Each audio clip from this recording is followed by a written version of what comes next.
안녕하세요. 저는 남기덕 성도입니다. 한 주간도 잘 지내셨습니까? 지난주에 말씀을 나누고 나서 또 성경을 읽고 난 뒤에 또 은혜 부분이 되는 부분이 있으면 나누기로 했습니다. 그래서 읽는 중에 감동이 되는 말씀이 있어서 또 나누려고 합니다. 본문은 예레미야 13장 1절에서 11절 말씀이에요. 이 말씀을 읽도록 하겠습니다. 예레미야 13장 1절에서 11절 말씀. 여호와께서 이같이 내게 이르시되 너는 가서 뱃띠를 사서 내 허리에 띠고 물에 두지 말라 하시기로 내 여호와의 말씀대로 띠를 사서 내 허리에 띠니라.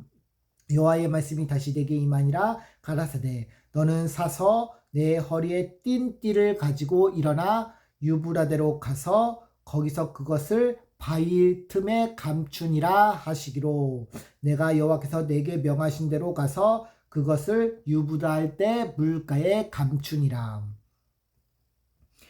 8날 후에 여호와께서 내게 이르시되 일어나 유브라데로 가서 내게 명하여 거기서 감추게 한 띠를 취하라 하시기로 내가 유브라데로 가서 그 감추었던 곳을 파고 띠를 취하니 띠가 썩어서 쓸데없이 되었더라.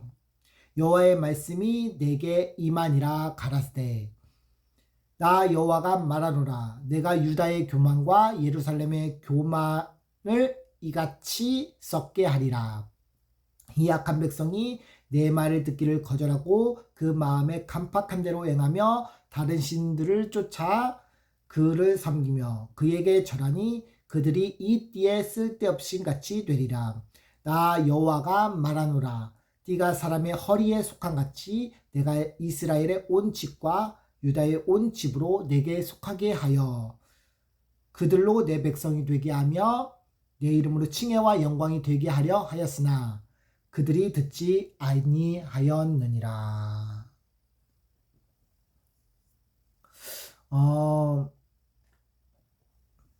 여러분 지난주에 이사야서 41장 8절에서 10절 중심으로 나누면서 저에게 주신 말씀으로써 위로와 더불어 말씀을 통해 주님께서 택하신 자신의 백성을 어떻게 구원하셨는지 다시 확증해 주시면서 제 마음을 굳건하게 만드시는 주님의 사랑을 삶 가운데 느끼고 나서 이 말씀을 연구하며 큰 은혜의 시간을 누렸습니다만 그리고 나누었습니다만 이러한 사실들이 주전 739년에서 780년대 활동한 이사야 선지자뿐 아니라 이어서 예레미야 선지자의 활동을 통해서도 계속해서 주의 복음을 증거하는 일들을 보며 예레미야 시대는 어떤 시대였는지 다시 한번 고찰하게 됩니다. 예레미야 1장 2절에서 3절을 보도록 하겠습니다. 아몬의 아들 유다왕 요시야의 다스린 지 13년에 여호와의 말씀이 예레미야에게 임하셨고 요시야의 아들 유다왕 여호야김 시대부터 요시야의 아들 유다왕 시드기야의 제 11년까지 임하니라. 이에 5월에 예루살렘에 사로잡히니라. 아멘. 예레미야 시대는 예레미야 1장 2절에서 3절 지금 읽은 말씀대로 근거해서 보면 아몬의 아들 유다왕 요시야 제16대 왕이거든요.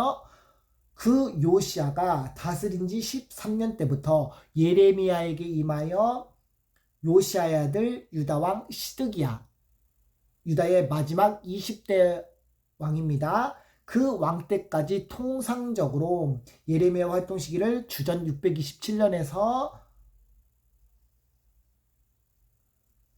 부터 580년 또는 586년까지 추정하여 보고 그가 41년에서 47년 그 사이 정도로 사역했을 것이라고 생각하고 있습니다. 예레미야 시대는 요시야 왕 제16대 요시야 왕이 주전 640년에서 609년 까지 제위했고요. 제17대 왕 여호아스는 원래 이름이 살룸입니다. 근데 이 여호아스가 바로 요시아의 넷째 아들이에요. 그리고 여호야김 왕은 바로 여호아스의 바로 위의 형이 돼요. 둘째 아들입니다. 요시아의 둘째 아들인데 609년에서 598년 동안 제위했고요. 또 여호야김 왕은 여호야김의 아들로서 요시아의 손자죠. 이 여호야김은 여고냐라고도 불립니다. 근데 이가 598년에서 597년까지. 그리고 시드기야 왕, 제20대 왕 시드기야 왕은 바로 요시아의 아들이고 또 여호야김의 동생이며 여호야김, 여고냐의 아자비, 작은 아버지가 됩니다. 이 시드기야 왕은 59년에서 586년까지 제위를 했습니다. 그래서 역대상 3장 15절에 보면은 역대상 3장 15절에 보면은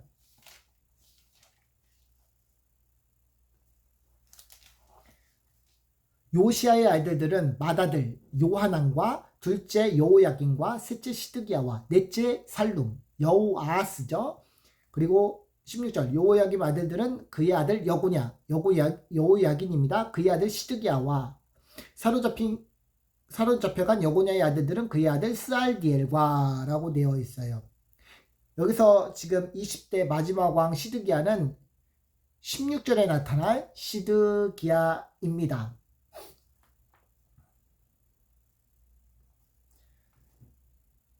이 역사적으로 연대 요시아 시대 때 예레미야가 사역했던 그 시기에는 요 왕대로 연대가 되어 있고요. 그리고 이따가 또 얘기하겠지만은 우리가 알고 있는 여호아스 왕, 이 왕은 살룸이라고 했어요. 근데 이 살룸은 애굽왕의 압제 가운데서 애굽왕 느고가 이 여호아스를 쇠사슬로 묶었습니다. 모르게 역대하 36장 2절에서 4절에서 나와요. 그리고 그 대신에 바로 그의 형인 둘째 형인 여호아스의 다른 아들 여호야김을 또 왕위에 앉히게 됩니다. 근데요, 우리가 흔히 알고 있는 여호야김 왕, 이 여호야김 왕은 이제 우리가 흔히 잘 알고 있는 예레미야가 쓴 첫째 두루마기 책을 바룩에 의해서 기록이 되었거든요. 근데 그 예레미야가 한 말을 받아서 바룩이 썼습니다. 근데 그 첫 번째 책을 누가 여호야김이 다 불태워 버립니다. 그리고 두 번째 책을 다시 예레미야를 통해서 바룩이 다시 쓰게 되는데, 이 일로 인하여 여호야김 왕은 저는 이 유다에서 가장 악한 왕이라고 생각해요. 여호야김 왕을. 근데 이 가장 악한 왕을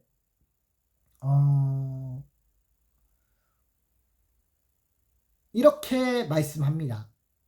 30절 나 여호가 유다 왕 여호야김에 대하여 이같이 말하노라. 그의 다윗의 위에 앉을 자가 없게 될 것이요 그 시체에 버림을 입어서 낮에는 더위 밤에는 추위를 당하리라고 했는데, 이것은 두 가지 의미가 있어요. 첫 번째로는 여호야김이 있는 그 다윗의 왕 위에 앉을 자가 없다라는 것은 곧 있으면 이제 자기 아들 여호야긴도 얼마 동안 제위하지 못해요. 한 3개월 정도 있거든요. 그리고 나서 또 시드기야도 얼마 동안 하다가 바로 예루살렘에 의해서 아니 바벨론에 의해서 예루살렘이 멸망하게 돼요. 그것을 먼저 암시하고 있고요. 또 하나는 이제 그 위에 왕이 없으니까요. 그리고 또 하나는 우리가 마태복음 1장 11절에 보면은 마태복음 1장 11절에 보면은 이스기야는 므낫세를 낳고 므낫세는 아몬을 낳고 아몬은 요시아를 낳고 바벨론으로 이거할 때 요시아는 여고냐와 그의 형제를 낳으니라 하면서 바벨론에 이거한 후에 여고냐는 스알디엘을 낳고 스알디엘은 스루바벨을 낳았다고 되어 있는데 여호야김 왕이 요시아 왕이 낳은 아들이고 여호야김은 여호야김이 낳은 아들입니다. 근데 요시아 다음으로 족보를 여고냐라고 되어 있어요. 여호야김이라고 되어 있어요. 그러니까 여기에서 족보에는 여호야김 왕을 빼버린 거예요. 그러니까 다윗의 왕자에 있지 않겠다라는 것이 바로 요 마태복음에 있는 족보에서 빼버리겠다는 얘기거든요. 이런 두 가지의 의미가 있어요. 그래서 이 의미를 잘 안 상태에서 본 말씀을 잘 이해를 하셔야 됩니다.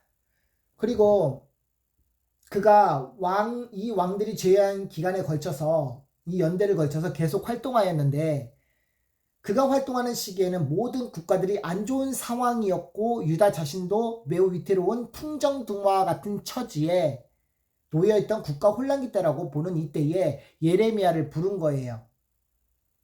예레미야가 시작했을 때 627년경 그 시작했을 때는 아수르 바니팔이라고는 마지막 왕이 있었는데 그가 죽던 해였습니다. 예레미야가 사역 시작했던 그 시기가 바로 아수르 바니팔이 죽었던 해였어요. 그 뒤를 이은 후계자들은 신바벨론의 기초를 놓은 나봇볼라사르와 경쟁 상대가 되지를 못했습니다.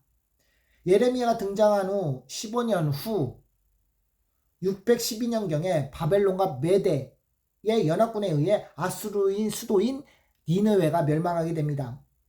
반대로 바벨론에게 우호적이지 않았던 애굽은 아수르 멸망 전, 그러니까 아수르의 세택이라고 하거든요.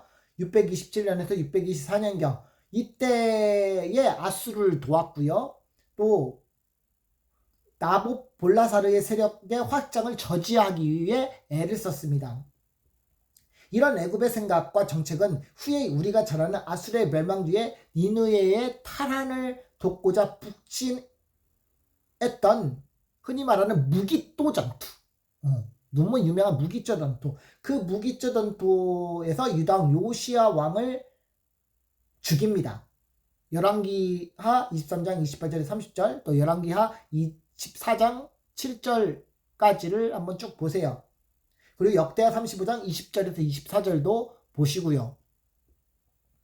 이렇게 하란 진출까지 갔지만 하란 거기서 패한 후에 수리아 지역과 팔레스타인 지역은 애굽왕의 영향 안에 있는 상황에서 신바벨론은 나봇볼라사르 그 왕은 병들어 죽고 나서 우리가 잘 알고 있는 그의 아들 느부갓네살이 새 창건자가 되는 계기가 되었습니다.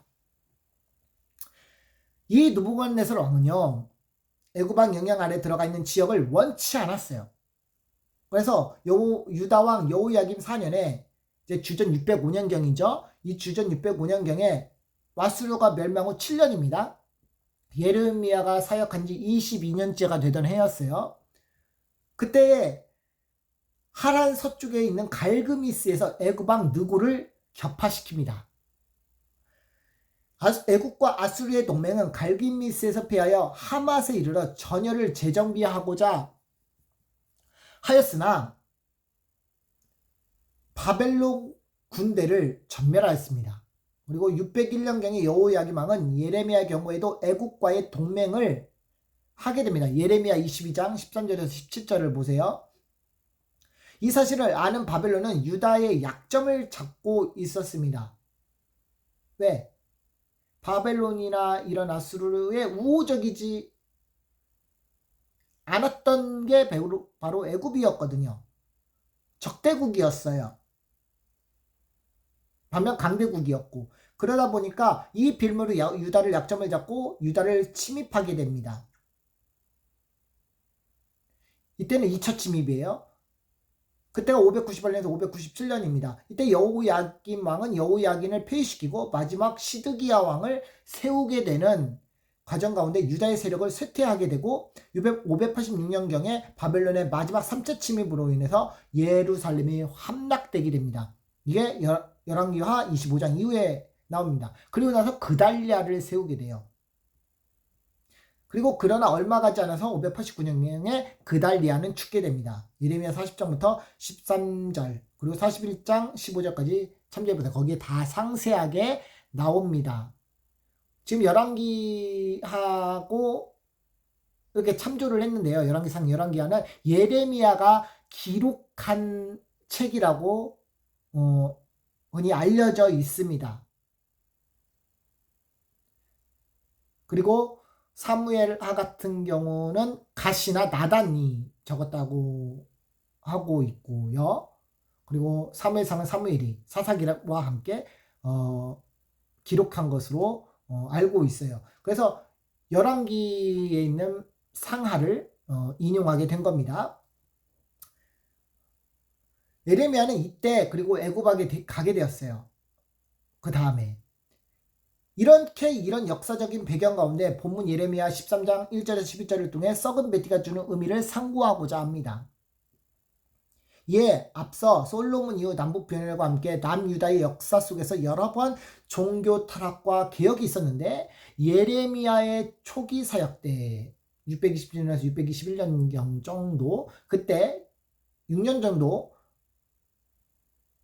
그죠? 이때 율법이 전무후무한 요시야 왕의 종교개혁을 보지 않을 수가 없는 겁니다. 개혁은 솔로몬 이후에 분열왕 이후에 3번 정도 이루어졌어요. 3-4번 정도. 그게 그리고 나서 지금 나오는 게 요시야의 종교개혁입니다. 그리고 그 외에도 정치적으로도 도덕적으로도 사약이 빈번했는지 알 수 없을 정도로 심각했어요. 더군다나 하나님이 떠난 결과를 핵심 단어인 타락자가 13번이나 나오고요. 돌아오라는 단어가 47번이 나와요. 보통은 예레미야 2장이 돌아오라는 호소 속에서 핵심장으로 보고 있는데 예루살렘 멸망 가운데 그들이 주님 앞에 돌아오라고 하는 것이 바로 예레미야의 주 메시지입니다. 그래서 그러한 과정 속에서 예레미야 2장 19절인가 20절이요. 거기가 이제 핵심절로 등장하게 되거든요. 이렇게 더군다나 이런 상황에서 예루살렘의 당시 상황이 어땠는지 짐작할 수가 있어요. 이 가운데도 예레미야 본 13장은 의미심장하게 이제 다가오게 되는 것입니다. 이제 1절에 보면은 여호와께서 이같이 내게 이르시되 너는 가서 배띠를 사서 내 허리에 띠고 물에 두지 말라 하시기로 내가 여호와의 말씀대로 띠를 사서 내 허리에 띠니라 라고 말씀합니다. 여호와께서 이같이 이르시되 너는 가서 배띠를 사서 허리를 띠고 물에 두지 말라. 그리고 2절에 내가 여호와의 말씀대로 사서 내 허리에 띠니라 고 이렇게 합니다. 본문 유다 예루살렘을 향한 하나님께서 예레미야를 통해 경고를 하심으로써 유다의 잘못을 드러내십니다. 주님께서 이러한 질문을 드러내시는 것은 앞으로 행하실 주님의 뜻을 간구하지 않으시고 관철하시며 주님 자신이 세운 선지자의 말, 예언을 성취하기 위함입니다. 예레미야 25장 12절에서 13절, 역대하 36장 15절에서 22절, 이사야서 39장 5절에서 7절 말씀을 보세요. 그래서 예루살렘 멸망에 대해서도 나오고요. 또 바벨론에 대한 멸망도 또 나옵니다. 이러한 경고는 심판을 염두하고 있어요. 심판에 대해서 말씀하셨기 때문에. 그러나 더불어 소망을 심어주는 하나님의 계시의 말씀인 것을 봅니다. 여호와가 이같이 이르시되 하시는 것은 인간 타락 이후에 죄짓는 인간들에게서 주님께서 찾아가시는 방법을 나타내고자 하는 거예요. 계시라는 것은 봉인된 것이 열려지는 거예요. 거룩하신 하나님께서 신의 성품을 생각할 때 이러한 죄인은 함께 하실 수 없으며 함께 하시기 위해서는 하나님의 나타나심을 대표하는 무언가가 필요한데요. 그 필요한 수단으로 하나님이 세운 그리스도의 모형으로서 특별한 사람으로 선지자를 사용하였어요. 오늘날 하나님의 계시는 특별 계시인 성경 66권을 통하여 하나님의 말씀을 전하시며 이 말씀은 구원받는 진리를 알아 믿게 되고 구원에 이르는 복음을 선포하게 되는 것입니다. 그래서 심판을 염두하고 말씀하지만 우리에게 소망이 되는 이유예요. 본문에 나타난 예루살렘의 예레미야의 경우는 바벨론 포로 기간 70년과 연관되어 있고요. 이것은 이스라엘 남유다가 포로되는 이유를 기술하면서 70년이란 숫자가 무엇을 상징하게 되는지 보게 됩니다. 70년에 대한 견해는요, 두 가지가 있어요. 하나는 유다가 느부갓네살에 포로 잡혔던 해부터 해서 그리스도를 예표하는 동방에서 일으켜진다고 하는 그 그리스도를 예표하는 고레스 칙령의 때까지를 보고 있고요. 두 번째로는 예루살렘에 함락되고 성전이 파괴되는 해부터 성전이 완공되는 해까지를 말해요. 586년에서 516까지 말하고 있는데 이것은 시기적으로도 그렇고요. 역사적으로도 그렇고요. 영적으로 보면은 두 번째 견해가 구속적 관점에서 잘 드러나고 있기 때문에 두 번째 견해가 타당하다고 봅니다. 성전 중단 기간을 어떤 학자들은 14년으로 보고 있지만 어떤 학자들은 16년으로 봐요. 저는 16년으로 봅니다. 4년 만에 성전이 다리오 왕 때 완공되는 기간을 염두하고 생각해보면 대략 20년 만에 선지자 학개와 스가랴의 예언대로 이루어졌어요. 학개서 1장 2절, 스가랴서 1장 2절, 스가랴서 에스라 4장, 또 에스라서 5장, 에스라서 6장, 13절에서 15절 이런 것들을 보시면 되는데 이때 포로 잡혔던 이스라엘 백성을 이끌어서 예루살렘으로 귀환시켰던 스룹바벨을 통하여 주님께서 일하셨는데 이 스룹바벨도 하나님의 구속의 역사를 이루어야 하는 여호와의 정으로서 장차 나타날 그리스도를 예표하기도 합니다. 학개서 2장 20절에서 또 23절을 보세요. 학개서 1장 8절을 읽겠습니다. 나 만군의 여호와가 말하노라. 너희는 자기 소유를 살필지니라. 너희는 산에 올라가서 나무를 가져다가 집을 건축하라. 그리하면 내가 그로 인하여 기뻐하고 또 영광을 얻으리라. 나 여호와의 말이니라. 제가 얘기 안 한 게 있는데요. 이 그리스도를 예표하지만 스룹바벨 성전은 또 신약 교회를 모형하기도 합니다. 모형하기도 해요.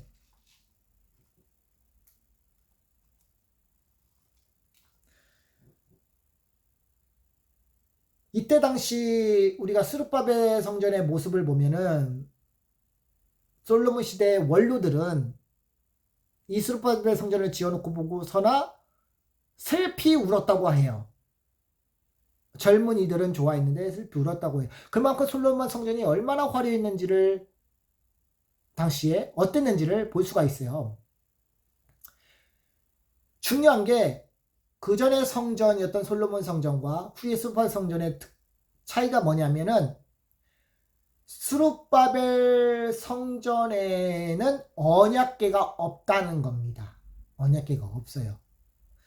잘 보시면은 솔로몬 성전 때까지도 계속 언약궤가 등장하고 그 말씀이 역사적으로 봤을 때 다 언약궤가 등장합니다. 근데 유다가 멸망하고 난 후부터 바벨론의 포로 그리고 돌아오고 나서 스룹바벨 성전에까지 보면은 언약궤가 없어요. 언약궤가. 이것이 의미하는 바가 되게 큽니다. 되게 커요.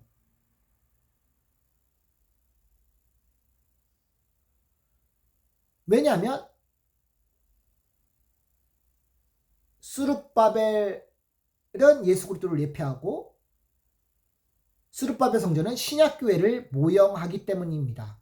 어떠한 모형되는 그것들이 굳이 필요 없다는 것을 증거하기 위함이에요. 그래서 우리가 이것을 한번 봅시다. 예수 그리스도를 통하여 이렇게 성전을 지으실 것과 그 성전을 통하여 당신께서 무한한 영광을 받으실 것을 예표하는 건데요. 요한복음 2장 19절에서 21절까지 보겠습니다. 예수께서 대답하여 가라사대 너희가 이 성전을 헐라 내가 사흘 동안에 일으키리라. 유대인들이 가로되 이 성전은 46년 동안 지었거늘 내가 3일 동안에 일으키겠느뇨 하더라. 그러나 예수는 성전된 자기의 육체를 가리켜 말씀하신 것이라. 죽은 자 가운데서 살아나신 후에는 제자들이 말씀하신 것을 기억하고 성경과 및 예수의 하신 말씀을 믿었더라.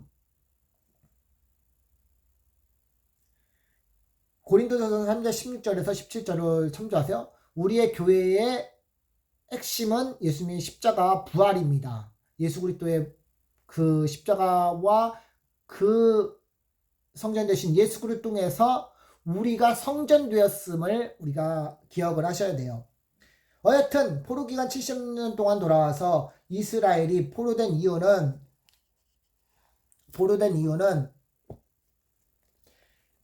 이스라엘이 주님 보시기에 어땠는지 상고하게 되는데요. 무엇을 상고하게 되냐면요. 희년이라는 숫자가요. 50입니다. 안식년이 있어요. 안식년이 있는데 6년을 일하고 7년째 쉬는 게 안식년이에요. 7, 7에 49 하면은 7, 7년을 7번 하면 49년이거든요. 49년째까지 일하고 50년째 쉬는 것을 희년이라고 합니다. 희년이라고 해요. 근데 이것을 이스라엘 백성은 지키지 못했어요. 그 가운데 쉼과 안식을 누리지 못했습니다.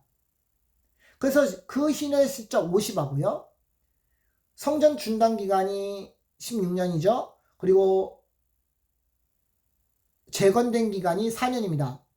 정확히 말하면 3년 6개월인가 그래요. 3년 6개월, 3년 9개월 정도로 돼요. 4년이 안 돼요. 근데 이것을 합하면 70이라는 숫자가 나와요. 결국에 뭐냐면 하나님 안에서 쉼과 안식을 제대로 누리지 못했다는 것을 얘기해요. 안식년이든 희년이든 무엇을 말하고 있습니까? 하나님 앞에 나아가야 되는 것을 말해요. 그리고 여기서 성전이 중단되고 그리고 나서 재건되는 4년을 포함한 구사 성전을 짓는 이 일을 숫자로 표기한 것을 보면 이거는 뭘 말합니까? 우리가 하나님 앞에 나갈 때 어디에 나가요? 예배당에 나가죠. 교회에 나갑니다. 그런데 이 교회는 건물이 성전은 아니에요. 건물이 성전은 아니지만 예배당에 나가서 그 가운데서 하나님을 위해서 예배를 드립니다. 공적으로 모임을 통해서 예배를 드려요. 그러니까 성전은 이때 당시에 성전은 우리가 영적으로는 우리가 성전이지만 그 주님 앞에 나아가는 장소가 필요했는데 그 성전의 숫자를 대입한 것이 70년이라는 거예요. 그러니까 70년은 무엇을 상징하는 거냐면 하나님 안에서 쉼과 안식을 그 자유를 누리지 못했다는 것을 70년 동안 포로 생활을 통해서 기억하라는 거예요. 즉 이는 죄의 속박에서 벗어나지 못한 우리 인간이 죄의 포로부터 해방되고 주님에게 돌아올 것을 암시하고 있어요. 갈라디아 5장 1절을 보겠습니다. 그리스도께서 우리를 자유케 하려고 자유를 주셨으니 그러므로 굳게 서서 다시는 종의 멍에를 매지 말라.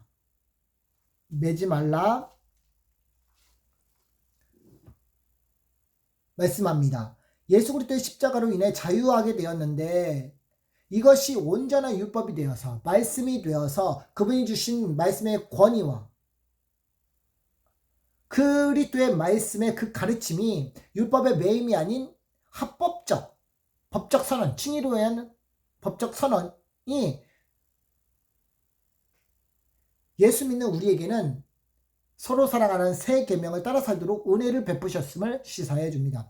이것에 대한 소망을 전제하고 예레미야 13장 1절 가운데서 여호와가 이같이 이르시되 하면서 경고를 유다 예루살렘에게 하는 것이죠.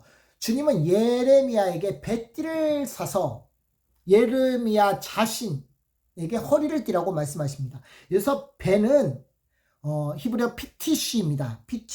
피시테라는 단어예요. 이건 린네라는 또는 아마포라고 하는데요. 어원이 세밀하다라고 하는 의미로서 파쉬, 조잡하고 상스러운 결과로서의 어리석음과 동형은 사물의 성질과 모양 형식 따위를 서로 같다라는 거거든요. 그 동형에서 유래돼서 나타나는데 이는 제사장 옷을 만드는 데 있어서 중요한 가교 역할을 하며 이 배실의 의미는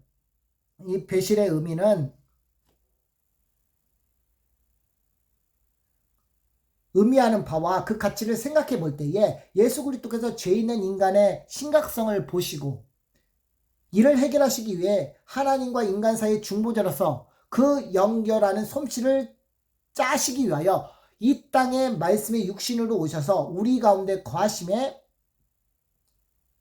자기 비하의 삶 속에서 자신을 낮추시고 죽기까지 보정하셨으니 곧 십자가의 죽으심으로 이어가셨습니다. 이런 의미가 배띠에 담겨 있음을 알면 에스겔서 44장 17절에서 18절, 출애굽기 28장 39절, 또 레위기 16장 4절, 사도행전 22장 11절 등이 있어요. 하나님과 하나님께 대한 유다 백성과의 그 언약 관계를 보지 않을 수가 없는 겁니다.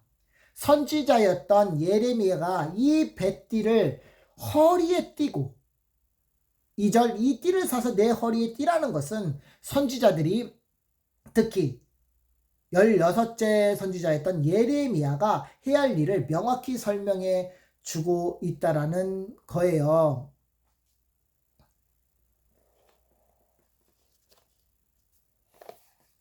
명확히 설명해 주고 있다는 겁니다. 다시 예레미야 1장으로 가면 1장 5절에서 7절에 보면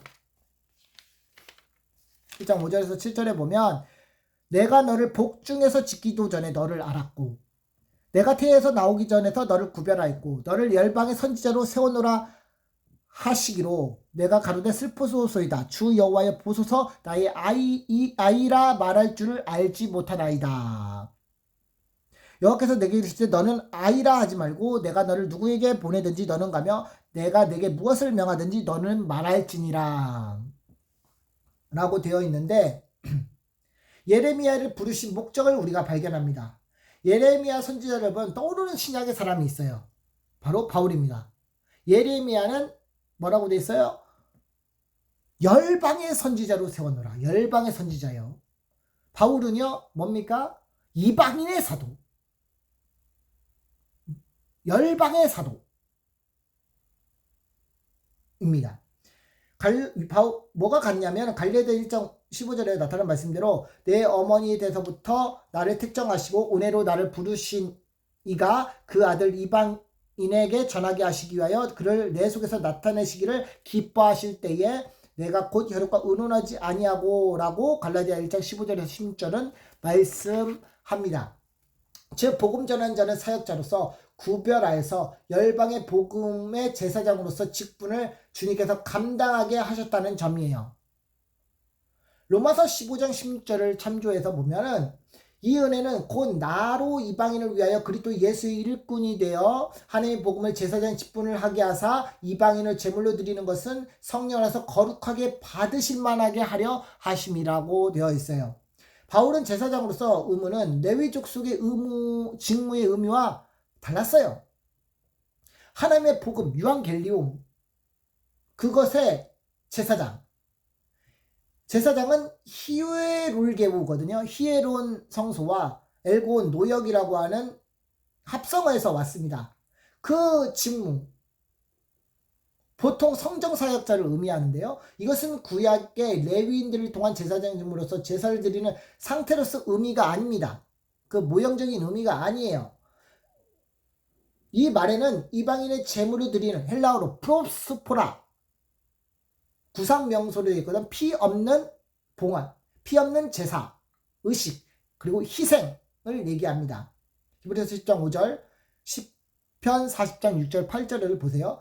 말하는데 이것이 프로스페로, 뭐뭐를 향한 프로스, 뭐뭐를 참는, 뭐뭐를 감당한다고 하는 헤로라고 하는 합성어에서 나왔는데 뭐뭐에 의해 데려가다, 뭐뭐에 의해 인도한다, 받쳐진다 라는 뜻으로 하나님의 복음을 이방인에게 전하며 이방 교회를 세울 것을 말씀하고 있어요. 히브리서 9장 7절, 사도행전 20장 24절, 사도행전 9장, 말라기 1장 11절, 로마서 11장, 빌립보서 2장 등을 보세요. 예수님께서 죽으심으로 우리의 그 십자가를 죽었기 때문에 그 피를 요구하지 않으신다는 얘기예요. 주님께서 이미 우리를 위해 그 형벌을 대신 담당하셨기 때문입니다. 그것이 성령 안에서 거룩하게 되어 받음직하게 되는 것이죠. 성령, 하기오스 퓨뉴마 안에서 엔, 거룩하게 하기야조, 즉 예수 그리스도와 그분의 영은 하나 되심을 보여줍니다. 하나님 보시기에 받음직하기 때문에 이게 믿음으로 가게 되는, 받음직해서 그 받음직함은 중생, 거듭난 가운데서 우리를 다시 살려진 바 되었기 때문에 이것을 통해 믿음을 얻게 되는 은혜가 주어지게 되었음을 나타나는 거예요. 두 번째는 이런 바울의 복음의 열정이 예레미야처럼, 그 열정은 예레미야 20장 9절에 나타나 있습니다. 그 열정처럼 고난도 마다하지 않는 그런 독특한 특징을 엿보게 됩니다만 본문 예레미야 13장 1절은 벳디와 연관된 구절로서 등장하는데요. 사도 바울이 3차 여행 전도를 마무리하며 돌아오는 길에 고린도,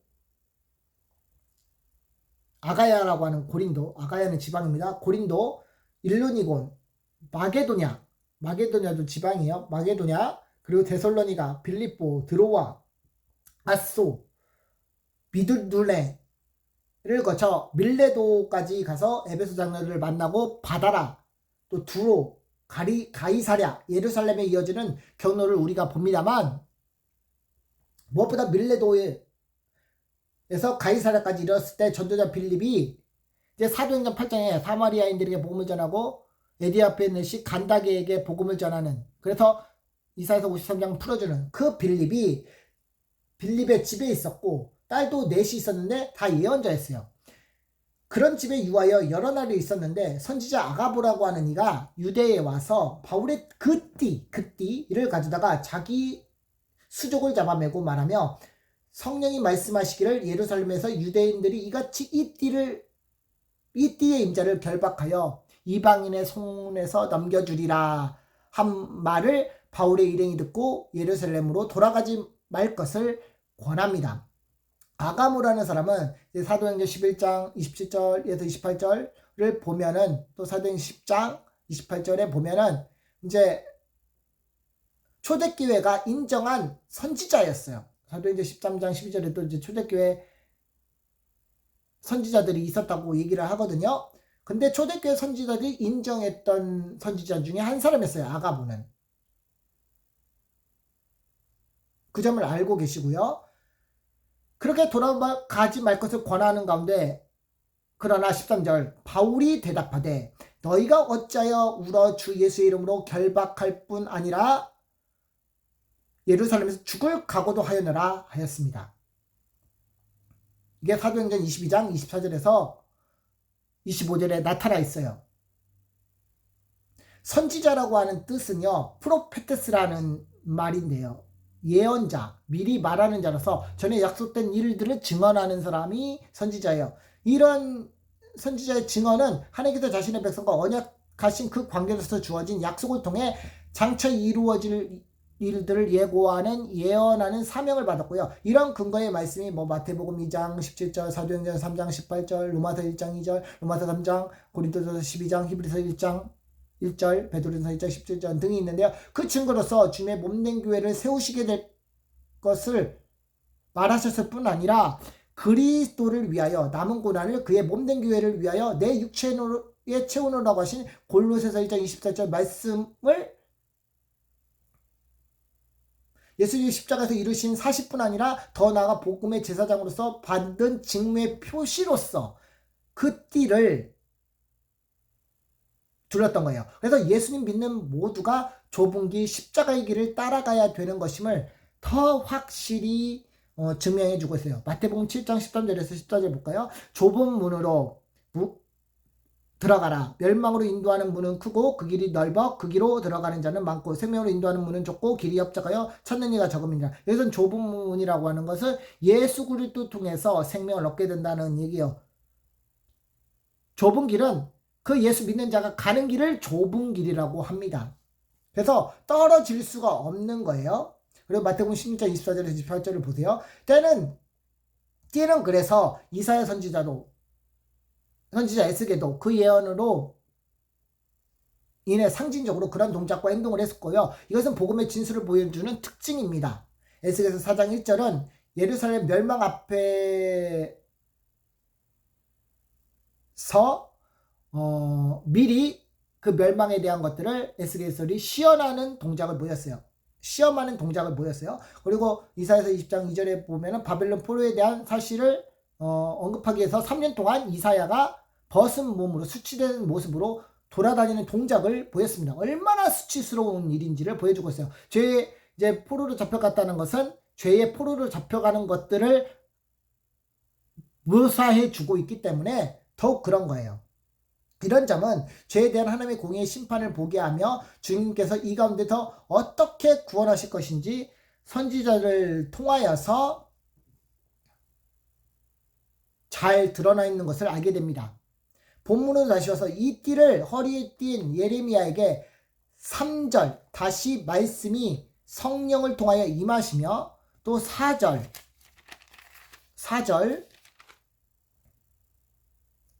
이 허리에 띈 띠를 가지고 일어나 유브라데로 가서 거기서 그 띠를 바이투베에 감추라고 명하십니다. 근데 처음에는 3장 1절에 돌아가서 뭐라고 했냐면 배티를 허리 띠고 물에 두지 말라고 했는데 신기한 게 5절에 보면은 하나님께서 명하신 데 가서 유브라에 가서 그것을 유브라데 물가에 감추라고 해요. 물가에 두지 말라고 해놓고 또 5절 이하에 보면 물가에 감추이라고 봅니다. 이렇게 되어 있음을 봅니다. 이것을 무엇을 말하는 것일까요? 이것을 알기 이전에 앞서서 먼저 기억해야 될 것은 유브라데가 두 가지 견해가 있어요. 이 유브라데에 대한 견해가 처음에는 예루살렘의 고향 아나돗, 이브리어 아나토트거든요. 그거가 아나트의 복수형으로서, 아나트는 대답하라는 거면 대답하는 거에 복수형으로서 고유 명사예요. 또 동사 보다라고 하는 아나의 의미가 들어있어요. 그래서 예레미야서 1장 1절에 보면 베냐민 땅 아나돗에서 예레미야가 태어난 것을 보여주잖아요. 근데 거기서 5km 정도 떨어진 여호수아 18장 23절에 보면은 바라라고 되어 있는 게 있어요. 이게 히브리어로 파라거든요. 그것은 어린 암소의 뜻을 가진 베냐민의 지파 땅에 있는 유브라데 샘을 얘기해요. 이것을 일컫는 말이 엠파라신데요. 이것이 아니면은 메소포타미아의 유브라데 강, 우리가 잘 알고 있는 그 유브라데 강, 왕복 1100km가 떨어진, 그러니까 한 번 갈 때 550km죠. 550에서 560km 정도가 되는 거리, 하루에 20km에서 30km를 걸어도 40에서 5일이 걸리는 그 거리, 예루살렘 기준에서 걷는 그 거리. 근데 이 두 가지의 견해가 있습니다. 이 두 가지의 견해가 원어상으로 같은 형태로 되어 있어서 어떤 것으로 보아도 괜찮습니다. 근데 저는 나중 견해가 더 구속적으로 보는 것이 더 가깝다고 보고 있어요. 그 이유는 유브라데가 굉장히 영적인 의미가 있기 때문입니다. 신명기 11장 24절을 보겠습니다. 뭐 그 이외에도 많은 구절들이 있어요. 너희 발바닥으로 밟는 곳에 다 너희 것이 되리니 광에서부터 레바논까지와 강 유브라트 강에서부터 맨 끝까지 너희의 지경이 되리라 하신 이 말씀이요. 창세기 15절 18절에 대로 그의 씨 예수 그리스도부터 언약 가운데 내 씨에게 주시겠다는 이기 때문에 그래요. 이 땅은 가나안 땅인데요. 천국을 상징하는 가나안 땅과 연관이 있어요. 남쪽에서는 아라비아 광에서부터 북쪽에서는 레바논은 동시에 유브라테스와 대해까지 경계선을 이루기 때문이거든요. 지중해 그 지도를 보면 바울이 1차에서 3차 전도 여행을 했을 때 큰 중심이 됐던 바다였어요. 요새 1장에서는 이 땅을 주시겠다고 했고요. 또 성경 어디를 봐도 가나안 정복 가운데서 유브라데스까지 그 지경의 이름을 근거가 되는 말씀이 없습니다. 다만 우리가 잘 아는데 다윗의 때에 자신의 영토의 경계를 유브라데까지 확장했던 적이 있어요. 그렇기 때문에 소바 왕 르홉이 이제 자신의 경계를 회복하기 위해서 했던 적이 있는데 이때 다윗은 그 소바 왕 르홉을 쳤던 적이 있지만요. 이것은 지금 보는 레레미야의 사역의 시기 여호야김 통치 4년 애굽 느고 갈그미스 전투할 때 그 주변이 바로 유브라데 중심의 전투였고요. 이곳에서 지배권이 바벨론에게 놓여진 상태였어요.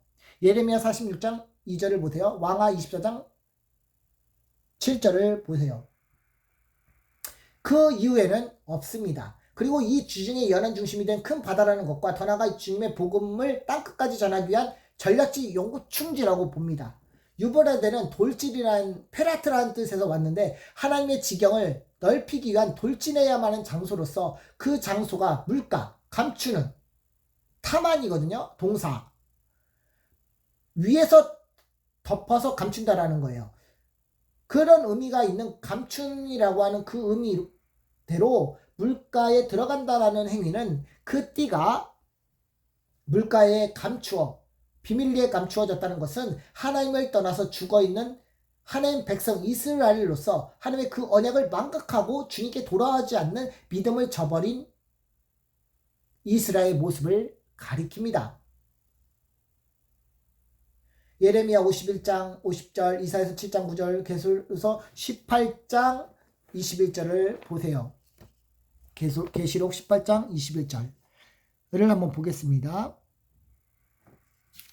18장 21절 이에 한 힘센 천사가 큰 맷돌 같은 돌을 들어 바다에 던져 가로되 큰 성 바벨론이 이같이 몹시 떨어져 결코 다시 보이지 아니하더라. 이렇게 되어 있어요.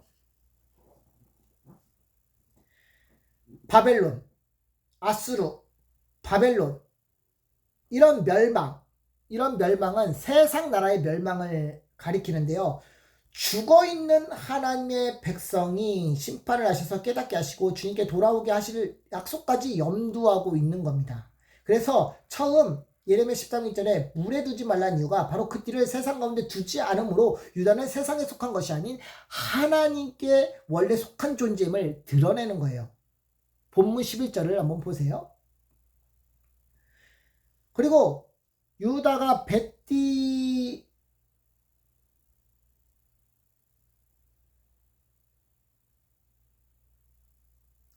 샀다는 것은 예레미야 벳띠를 샀다는 것은 피슈테입니다. 에조로는 띠를 얘기하고 카나는 산다라는 얘기예요.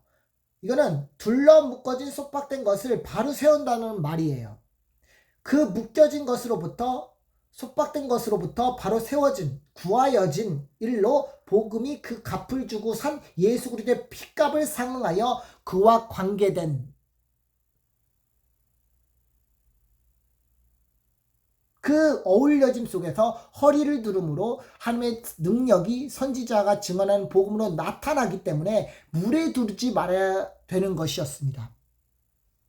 그러나 이스라엘의 영적 상태를 나타내 보이는 것이지요. 그리고 6절에 보면 여러 날 후에 얼마나 유브라데에 가서 거기에 감추게 한 그 띠를 취하게 하신 것은 가져오라는 말이거든요. 히브리어로 라카흐 동사예요. 취하다, 받아들이다, 취하다, 얻다 라는 것은 이스라엘 그 상태를 보게 하시기 위함입니다. 그 결과로서 7절 8절에 연결돼서 보면은 그 띠가 썩어서 히브리어로 샤트, 문법성은 니샤트, 다음에 흰낸 품사가 붙어 있고요. 그리고 보라 하면서 거기 감추었던 타만으로 되어 있는데 유다의 부패한, 샤트가 부패하다는 뜻이니까 부패한, 영적으로 부패한 그 상태를 더욱 적나라하게 살펴볼 수 있다고 할 수 있어요. 예레미야 18장 4절에 보면은 윗절부터 내가 토기장이 집에서 내려가서 본즉 그가 농로에서 일하는데 진흙으로 만든 그릇이 토기장이의 손에서 피상함에 라고 해서 터짐에 또는 부패하다 라는 건데 그가 그것으로 자기의 의견을 선한 대로 다른 그릇으로 만들더라 합니다. 에스겔서 15장 4절에서 5절을 참조하세요.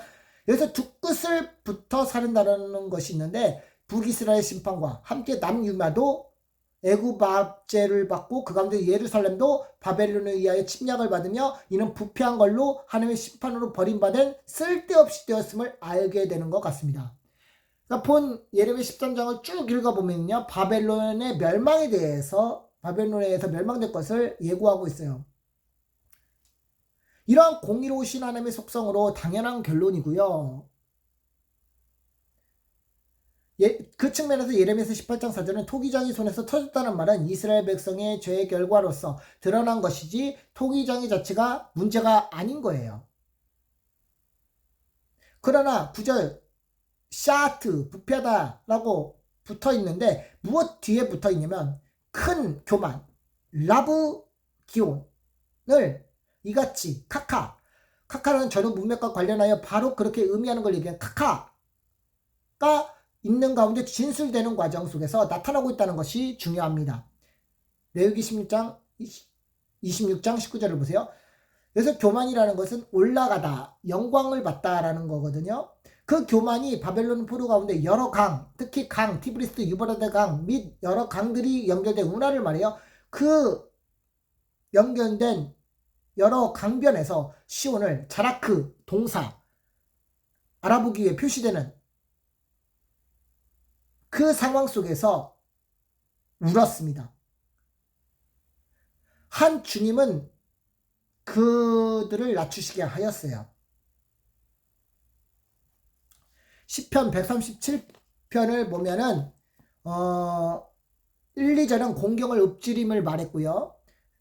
5절에서 6절은 예루살렘에 향한 그의 사랑을 말했고요. 7절에서 9절은 자신의 적 바벨론을 그리고 자신의 대적한 나라들을 그 나라들이 힘들어지기를 바라는 사실로 나누어졌다는 점이에요. 이런 내용은 주님께서 썩게 들어가신 말로 유다의 앞으로의 신음조차 염두하며 그곳에서부터 구원하시겠다. 심판과 동시에 그의 사랑을 보이십니다. 그러면서 이스라엘 정과 같이 자신의 언약 맺은 백성으로서 역사적 관점에서 하나님께서 이스라엘 백성을 버리시지 않으시고 계속 찾으시고 돌아오길 바라셨다는 것을 본 13장 11절에 그것을 띠가 사람의 허리에 속함과 딱 달라붙은 것 같이 하나님께서 이스라엘 온 집과 유다의 온 집을 하나님 자신에 속한다면 그들이 나의 백성이 되고 자신의 이름과 칭의 영예와 영광이 그들에게 있을 것이라고 하였다는 말씀입니다. 뒤에서 그들이 듣지 아니함을 언급한 후에 심판을 언급하지만 이런 경고는 앞에서 얘기했듯이 더불어 소망을 염두하고 얘기하는 것이기 때문에 이 점을 우리가 간과하지 말아야 됩니다. 예레미야 33장 9절, 이사야서 55장 13절, 또 스바냐 3장 20절을 보세요. 예레미야 18장 6절에서 다시 이어서 진정한 토기장이신 예수 그리스도를 보아야 합니다. 나 여호와가 이르노라 이스라엘 족속아 이 토기장이가 하신 것 같이 내가 능히 너희에게 행하지 못하느냐? 이스라엘 족속아 진흙이 토기장의 손에 있음 같이 너희가 내 손에 있느니라 라고 말씀합니다. 욥기서 10장 9절, 또 이사야서 64장 8절, 요한복음 1장 3절, 디모데후서 2장 20절을 한번 보세요. 여기서 하나님께서 일하신다는 것은요, 이제 로마서 9장 23절을 보시면 알겠지만, 영광 받기로 예비하사 긍휼에 그르게 대하여 그 영광의 부요함을 알게 하시고자 하셨을지라도 또 무슨 말을 하리요. 이 그릇은 우리니 곧 유대인뿐 아니라 이방인 중에서도 부르신 자니라 라고 말씀하지요. 이것은 로마서 8장 29절도 그렇고 에베소 3장 6절 로마서 8장도 보시면 알겠지만, 주님께서 창세전부터 택하여진 하나님의 백성은 하나님의 영광을 예수 그리스도의 십자가의 복음을 통해 하나님과 관계가 형성된 자들은 그 복음으로 말미암아 유대인이나 헬라인이나 할 것 없이 그 부르심을 입은 자들이라는 것을, 그리스도와 함께 거하고 주님의 몸된 교회가 지체가 됨으로써 주님의 부르심을 입은 자들이라는 것을 입증해 주고 있어요. 그것이 하나님의 일입니다. 요한복음 6장 29절에 보면은 하나님께서 보내신 예수 그리스도를 믿는 것이 하나님의 일입니다. 이것은 아버지 뜻대로 행하는 자이며 그 사랑이 하나님의 천국 백성이 되는 것이죠. 우리를 지으신 분이 예수 그리스도이시기 때문에, 물론 창세기 2장 25절 26절에 보면 삼위일체 하나님의 연합하심으로 하나님의 형상대로 지어진 존재지만 예수 그리스도가 중심이 되셔서 말씀으로 지어진 것이기 때문에 그분의 손으로 진정 죽었던 자가 다시 살 수 있다는 것입니다.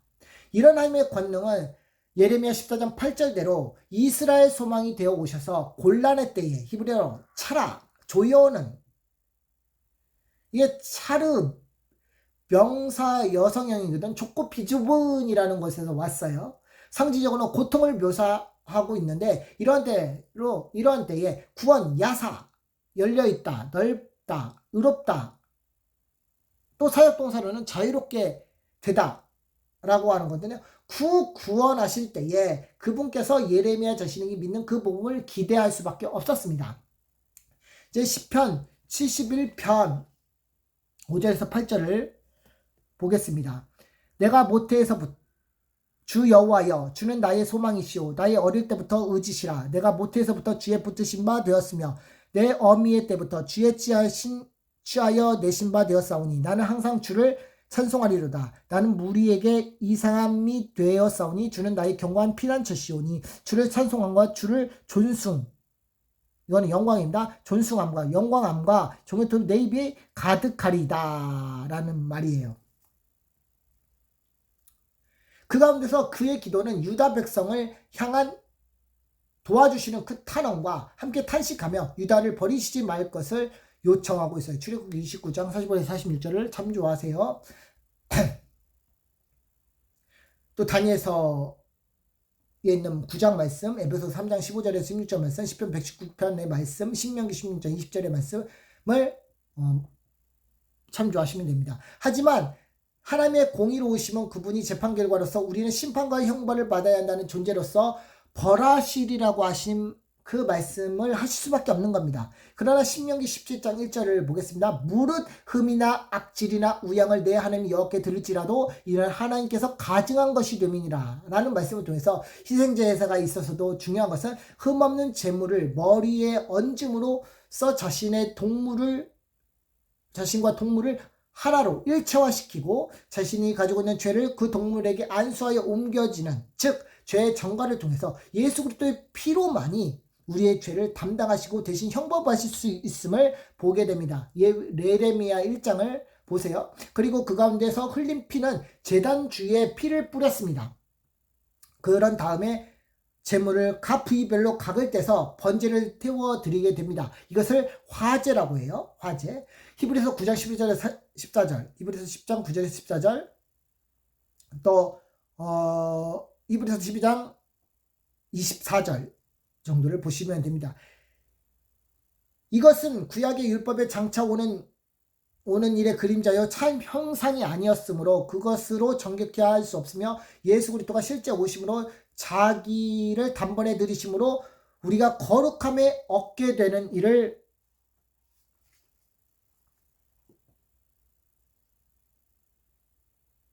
알게 됩니다. 즉 구약에는 모형뿐 아니라 실체가 아니기 때문에 이 예수를 하나님의 그의 피로 인하여 믿음으로 말미암아 화목 제물로 세우셨으니 이는 하나님께서 길이 참으시는 중에 지은 죄를 간과하심으로 자기 의로우심을 나타내려 하심이니 곧 이때가 자기 의로우심을 나타내사 자기도 의로우시며 예수 믿는 자를 의롭게 하셨습니다.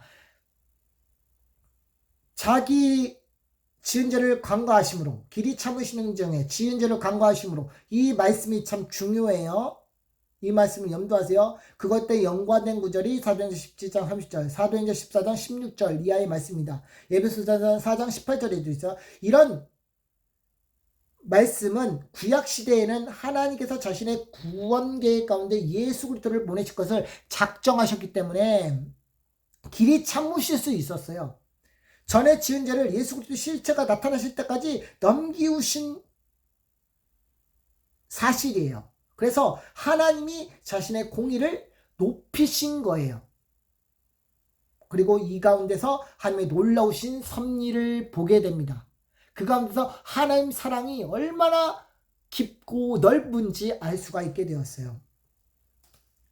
이러므로 우리가 히브리서 11장 39절에서 40절 말씀을 통해서 구약의 구원관과 신약의 구원관이 하나라는 사실을 우리가 볼 수가 있게 됩니다. 히브리서 11장 39절에서 40절을 한번 보겠습니다. 이 사람들이 다 믿음으로 말미암아 증거를 받았으니 약속을 받지 못하였으니 이는 하나님이 우리를 위하여 더 좋은 예비를 하셨은즉 우리가 아니면 저희로 온전함을 이루지 못하게 하려 함이니라. 다 믿음으로 말미암아 증거를 받았어요. 증거를. 그리고 우리도 더 좋은 예비함을 통해서 하나님의 온전하심을 이룰 수 있게 되었어요. 그게 뭡니까? 예수 그리스도의 십자가의 복음. 예수님이 실제로 오셔서 죽으시고 부활하심으로써 더 좋은 것을 예비하셨고 그것을 통해서 우리가 복음을 증거하잖아요. 은혜의 시대 때에 신약의 교회들을 통해서 복음을 증거되어 왔고 지금까지 왔잖아요. 그 사실을 통해서 구약의 성도들도 약속을 받지 못했지만 우리 신약의 성도들과 함께 온전하게 믿음으로 구원받았다는 사실을 온전히 누릴 수 있게 되었습니다. 이러한 구약의 약속이 온전하게 되어진 것, 우리 신약의 성도들을 통해서 온전하게 되어진 사실이 얼마나 놀랍고 얼마나 큰 은혜의 사건인지라는 사실을 우리는 오늘 말씀을 통해서 잊지 말아야 할 것입니다. 제가 늘 말이 부족하기 때문에 열심히 한다고 해도 준비된다고 한다고 해도 기납적으로 이렇게 적어서 했다고 해도 말이 작고 말을 잘 못하는 것으로 인해서 꼬일 때가 있고요. 틀릴 때가 있습니다. 이런 부분들은 아무리 준비하고 열심히 다시 한번 읽고 연습을 하고 또 하더라도 자꾸 틀려요. 내가 생각한 것과 틀려요. 그런데 이런 부족한 입술이 말을 못하는 부족한 입술이 증거되는 입술을 통해서 은혜 받을 부분들이 있으리라 봅니다. 오늘 말씀을 통해서 이제 기억해야 될 거는요. 하나님께 속한 존재라는 거예요. 우리가.